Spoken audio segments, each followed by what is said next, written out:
करवीर तालुका शिक्षक आणि शिक्षकेतर सेवक सहकारी पतसंस्थेच्या वतीनं फुलेवाडी इथल्या पांडुरंग माने सांस्कृतिक हॉलमध्ये गुणवंत विद्यार्थ्यांसह सेवानिवृत्त शिक्षकांच्या गुणगौरव सोहळ्याचं आयोजन करण्यात आलं होतं।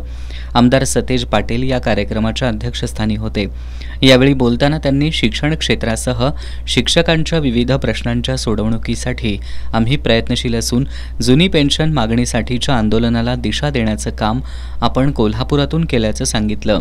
येत्या विधानसभा निवडणुकीच्या महाविकास आघाडीच्या जाहीरनाम्यात शिक्षण क्षेत्रासह शिक्षकांच्या प्रश्नांचा समावेश करून त्याच्या सोडवणुकीसाठी प्रयत्न करू अशी ग्वाही सुद्धा आमदार सतेज पाटील यांनी दिली।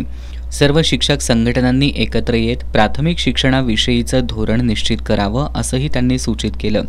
शिक्षक संघाचे राज्य सल्लागार राजाराम वरुटे यांनी शिक्षकांच्या प्रलंबित प्रश्नांचा आढावा घेतला। यावेळी आमदार सतेज पाटील यांच्या हस्ते सेवानिवृत्त शिक्षक आणि गुणवंत विद्यार्थ्यांचा गौरव करण्यात आला। या कार्यक्रमाला करवीर तालुका शिक्षक आणि शिक्षकेतर सेवक सहकारी पतसंस्थेचे chairman Maruti Dinde, vice chairman Anil कंगणे, शिक्षक बँकेचे माजी चेअरमन प्रशांत पोतदार, बाजीराव कांबळे, संभाजी बापट, श्वेता खांडेकर, माजी नगरसेवक राहुल माने, शामराव जाधव, संभाजी बापट, शंकर भोई, बाजीराव लगारे, श्रीकांत चव्हाण यांच्यासह करवीर तालुक्यातील प्राथमिक शिक्षक, शिक्षिका, संचालक आणि सभासद उपस्थित होते।